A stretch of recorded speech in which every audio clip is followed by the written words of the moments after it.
Iye miaka yangu iliyoliwa na nzige, narudisha miaka yangu iliyoliwa na nzige, narudisha kwa jina la Yesu.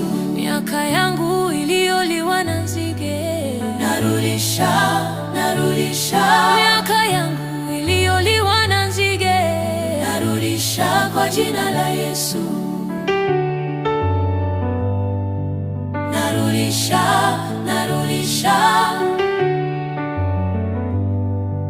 Narudisha kwa jina la Yesu.